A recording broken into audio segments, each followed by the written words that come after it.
Thank you very much. It is a startling and unsettling documentary. The Invisible War highlights the epidemic of rape within the U.S. military. And according to this documentary, a female soldier in a combat zone is more likely to be raped by a fellow soldier than killed by enemy fire. Joining me now is Congresswoman Nikki Tsongas, who will be providing introductory remarks for the film on opening night tomorrow. Thanks for being with us, Congresswoman. Good morning, Shannon. I'm happy to be with you. Well, thank you.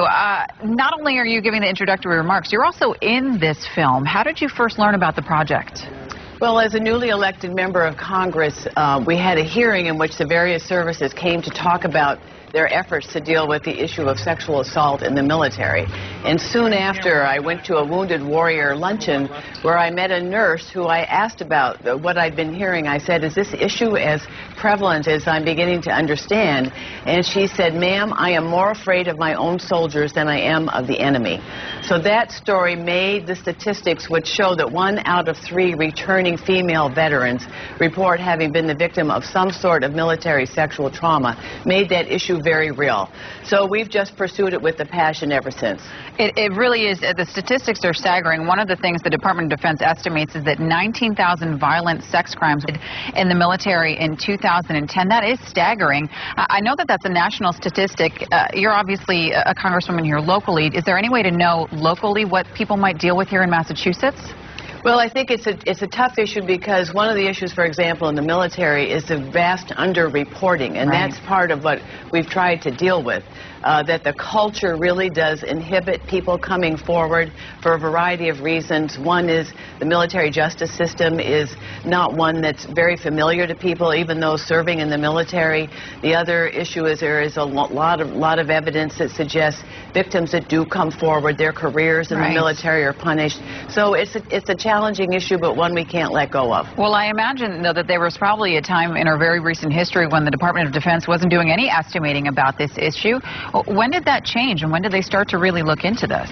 Well, I think we in Congress have really taken this issue seriously, and we tend to hear about it anecdotally. For example, the nurse I talked to who mentioned how serious an issue it was, and we'll get individual constituents who come, and the stories they tell simply confirm the broader evidence. So it's something we've got to stay on top of in our oversight capacity.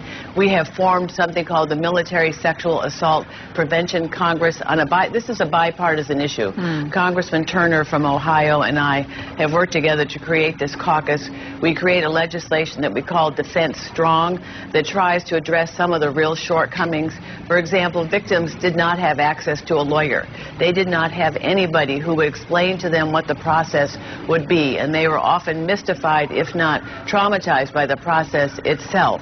Victims could not request a transfer out of their unit, and horrifically, a constituent of Congressman Turner's daughter was killed because she could not be transferred away from the unit in which she also served with her assailant.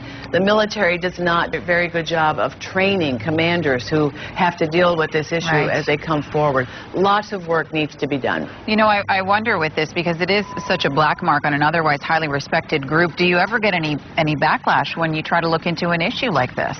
You know, I haven't found that to be the case. I think it's a very troubling issue, if not a tragic issue.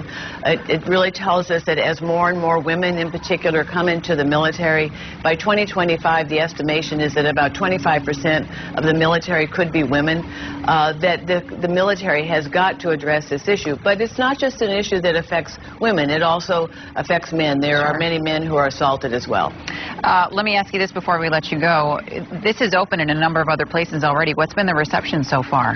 Well, I happened to see a briefing of it, a filming of it in Washington, and what it does is make very real the statistics. These stories are incredibly powerful, and we need to give the filmmakers, Amy Ziering and Kirby Dick, great credit for doing this, but also for the victims who are willing to put their story on film. Absolutely. Well, The Invisible War is at the Coolidge Theater starting tomorrow. InvisibleWarMovie.com for more information on that. Congresswoman Nikki Tsongas, thanks so much for being with us this morning. Thank you, Shannon. All right. 9:30.